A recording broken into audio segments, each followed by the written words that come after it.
Hey everyone, welcome to another installment from AmPro Engineering. In this episode, we are going to modify Showdog's Traxxas TRX4 Bronco. What's important to note is that the modification you're going to see here exists nowhere else. This was given to me at Proline by the Fire 2022 by Kaptai Machining Company. Their contact information will be in the description, so if anybody's interested in this upgrade, please go ahead and contact them. What we're going to do is take our four-wheel drive Bronco and make it two-wheel drive. Now, hang on. No, it's not going to be making it two-wheel drive permanently. No, that would be silly. It's going to be making it two-wheel drive initially. Now, why do you want to do that? Okay, that's a great question, but the fact of the matter is, usually when you have a four-wheel drive vehicle such as this, you're not running four-wheel drive, right? You're driving down the street, rear-wheel drive. You're going to be rear-wheel drive, open diffs, right? That's how you run these things. My Tamiya Bruiser is four-wheel drive only in low gear, which means you can drive around in second gear, and it was part of the fun of that thing was getting it stuck in two-wheel drive and then engaging four-wheel drive. I think that's outstanding, and we are still going to have the ability to retain our lockers front and rear. So let's get started. Okay, so they gave me a few parts here. Okay, so you got the little pin here. You've got this beautiful machined part of the case that we're going to add on. We have another rod here with a gear, a 3D printed servo mount. They've gone ahead and given me the correct servo for this, and then another 3D printed bracket here as well. We've got the Traxxas servo saver. We've got the Traxxas cable. This, I believe, is for the rear. Yeah, this is the rear. There's your part number right there. Part of why I like this is that they are using factory Traxxas parts, and that just gives it more of a cohesive look. So step one, I'm going to pull the body off, and what you'd want to do is pull the trans. I already have it out because I've rebuilt this entire vehicle. So I'll have the trans out and we'll get started. This is the orientation of the motor. So we'll just pretend for a moment that in this direction here is the front of the car, and that is the back of the car. That would mean that this is the output for the rear axle, and this is the output for the front axle. So that's important because we're going to want to have a situation where we disable this output for the drive shaft. We can take apart the rear of the gearbox. I believe there are only these three screws. However, I don't know if we need to take the servo mount out, but for now we'll just take off these three screws. All three screws, these are M2.5s, I think. They're all the same length, and this should now wiggle itself off. Okay, I'm gonna try and keep the gear in there for the time being. All right, so there we are. We have our bearings and our three gears right there. If we come over here, we're going to see how this is working, okay? We have this engagement wheel here. Now oh, here's the pin. The pin goes through here. So we'll put the pin in right here. Let me explain how this works. Since the front drive axle is the one that we want to control, we're going to remove it. Just push that up, pull the gear out, pull the shaft out. Okay, make sure they don't lose the roll pin because that would be unfortunate if it gets stuck in the somewhere in there. And then we're going to take this assembly here. So remember, it's literally just a gear that spins freely on a shaft. You'll want to put this pin here that comes with the kit right through that shaft. Slot it in, and it will slot in there pretty nicely. And I mean, it's like it came with it. It's perfect. Okay, so now what you're going to see is we turn the gears, but notice the axle here isn't moving, right? Right now, effectively, what we have is a two-wheel drive vehicle. Now we're stuck. We need four-wheel drive. So in order to engage four-wheel drive, that's where this little shift plate comes in place. This thing, the little slot there for the roll pin, that spins freely, okay? Just like that. So as the shaft spins, this thing spins. The roll pin keeps this plate aligned to the gear. So what happens is when you engage four-wheel drive, you will push this pin in, which shoves the little shift plate out. These teeth here engage with the teeth on the gearbox. And what that does is it now locks this little wheel here to the axle, which then forces the gear to spin. And boom, four-wheel drive. Before I put this in, I'm going to put a little bit of grease in here. I'm going to squirt some just in the back, just so that, you know, there's a in between that little plate right there. So you don't want to shove it full of grease. Just give it a bit to make sure that there's a nice wear surface on there. And then we can assemble it. So let me get some grease. All right, so I put some grease in here. Also, I put some grease on my thumb. This is just the stock grease that the Traxxas comes with. Figure might as well keep it in there. And it feels great now. Okay, nice and lubricated. Again, you don't want to do it too crazy there because grease does always add drag. I'm ready to install the cover, but before we do that, pull out 2 of the bearings from the original cover, and we're going to want to seat those in here since we still need support on both sides. They go in very nicely. The machine work required to do that is quite precise, so the fact that he's gotten them in there so well is really a tribute to the quality here. The easiest way to do this is set the pin, okay, in the horizontal position, just like that. Just like that, about as horizontal as you can get it. And then here, set this in the horizontal position, and then all of it should just slot into place. Okay, cool, there it goes. For this hardware, I'm going to use one of the original screws that it came with. These are M2.5 screws. I do not know if the production versions will come with these screws or if you will have to purchase them. Please refer to the description as things could change, so I don't want to say anything in the video. I'm going to throw the shift servo on. Now, this is the shifter for the high and low, just because I'm here. And then I will drop this into the truck. Now for this application, because I want to keep the stock electronics, or I just don't want to change them, I've unplugged the front and rear locker servos. Those were in channel 5 and channel 4, and I've replaced them with channel 5 here, a Y cable. So I've got the 2 servos connected here. Now there's a problem with that. Even though the servos are in opposite orientations, the remote is telling them which way they need to go. So right now, they're both, well, one is pushing, one is pulling. And what's happening is that means the rear diff is open and the front diff is locked. So the plan is we go from 2-wheel drive, 4-wheel drive, 4-wheel drive locked. But the issue, now front's open and the rear is locked. We're going to have to reverse the signal on the servo, and you can take these apart and rewire them. We're not going to do that. They sell servo reverser kits that I've got on order, so we'll pop that in.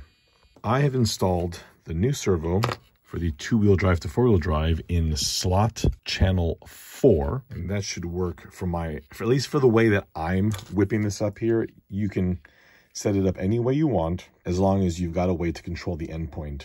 This is the mount that is going to pull the cable on the transmission. Now, I should have installed this before I put the transmission in, but it's too late now. I'm not taking it back out. And what you're going to do is you want to push this end of the cable straight through there, pull it all the way through, and then there's a little plastic end piece here. You're going to want to pull that in and to seat it like this. There's a little channel right here. And there is where you put the supplied C-clip that came with the cable. We'll use this screw as well. Put that right there. And you have to have this there, otherwise the cable will just push through. Okay, there it is. Cool. So now we have a cable right there, okay? To hold it on, I'm going to use these 20mm long M2.5 screws. Okay, just like that. But to install this, what you want to do is, I'm going to put this little hook on first. So you slot this hook in initially, but you want it to seat right here. So you're going to push this in, wiggle this around, and get it to seat here so that it doesn't come out. I apologize I didn't film actually installing these, but I needed to have my hands in there. You can see how the wire goes through the two-wheel drive pin, so that way it won't come out. And the reason why the screws necessary for the replacement transmission rear housing were so long is because they have to go through this as well. Okay, so you can see the one right there and the one on the other side, but that is installed. All right, well, so once that and the transmission are in the vehicle, we'll put this ball cup directly onto the threaded shaft over here. Okay, that should be enough. And then we'll take this, and I didn't know if I should mount the servo in this orientation or have the servo horn a little further.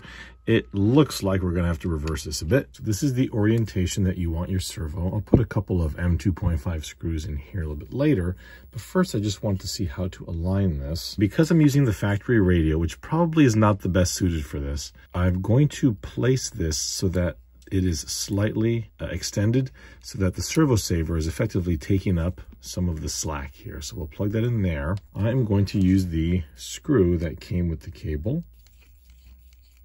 Okay. And I am going to plug this in like this. Just be very clear, I do have the radio gear on right now, so this is going to be in two-wheel drive, and that is, oh, I forgot one major thing. This servo reverser here into this servo, so that when you go into two-wheel drive, this will actually go the other direction. And I'm also going to plug another one of these into this servo here. This is the front locker, so that when I go into the locker position, it will engage both of these. So we have the servo here. I'm going to mount this right here temporarily. Hang on a second. Does that fit? I feel like it has to go in this orientation. Because if it goes like that, isn't it going to hit the battery compartment? I am going to put this right here temporarily, partly because I feel like it's not going to fit well like that. Also, partly because I need to lay it on its side. I have too much stuff under the body to even have this fit. I've got a full interior, so my idea is if I lay this sucker like that, maybe just like this, a little piece of double-sided tape, that could work beautifully. And that might even clear the factory voltage amplifier right there from Traxxas. We'll see, we'll see. All right, so I've tidied up the electronics here. Now, mine's a little messier because it does have a light kit and a winch and a bunch of other stuff. But what I want to mess with, I'm just gonna do this here. I got the original battery tray back in there. I don't think it's gonna fit with this battery, but that's okay. I just want to show that I was able to get everything to be operational with the factory TQI radio. Now, again, I'm not a massive fan of this radio, but I don't want people to think that you're going to have to go out and buy a whole new system just to install this two-wheel drive to four-wheel drive adapter. Radio is on. Okay, car is on. First things first, let's just see what we are working with here. We have open rear diff. And we have a open front diff, cool. But also if I grab both front tires, I can spin them. So we have two-wheel drive with all open diffs. So let's go ahead and give it some gas.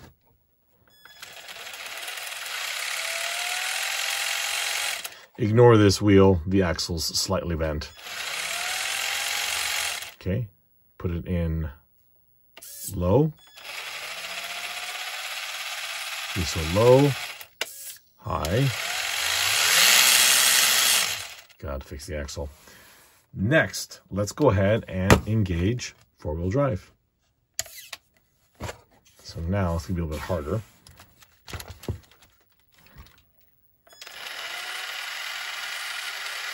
However, we have open axles. Now, let's put it into four-wheel drive with locked axles. So let's go ahead and engage that. You can see what happens. And now,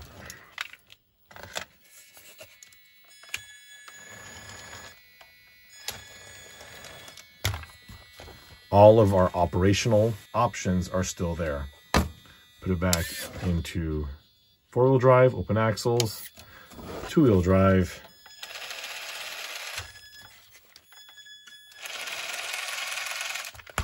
There we have it. Now it's time to take this thing for a spin and get it stuck in 2-wheel drive and save our butts in 4-wheel drive. Before I go, I just want to remind you that this is a homemade kit by a couple of very, very skilled people. Links to how to get this are in the description, as well as the bill of materials. You are going to need a servo. You're going to need hardware. I don't know if they're going to supply you with the 3D prints or if you get to print them yourselves. Again, this is a prototype unit, which I'm absolutely in love with. And I suspect there'll be some changes for the production variant.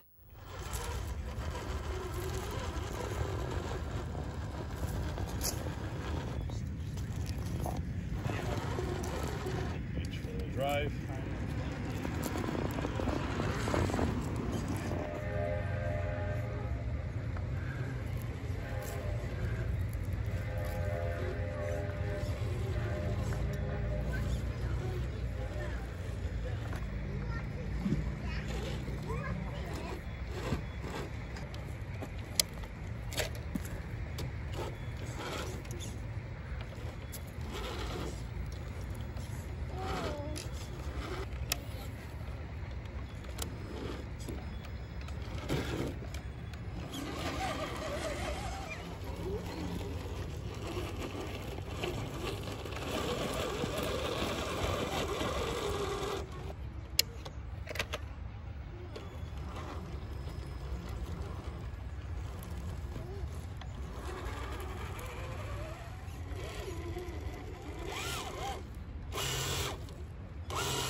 Thank you.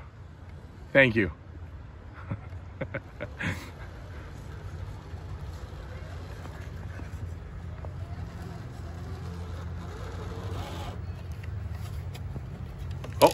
Oh, see, we don't even need 4-wheel drive. No. Thank you. I appreciate that.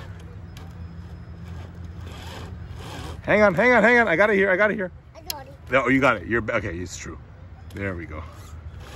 Oh, and now we've high centered. There we go.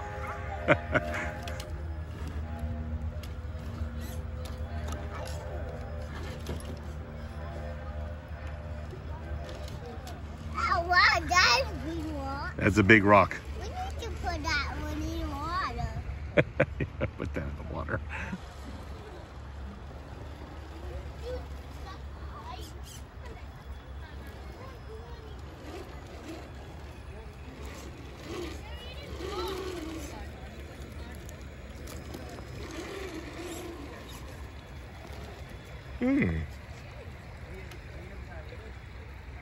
Huh. Cool.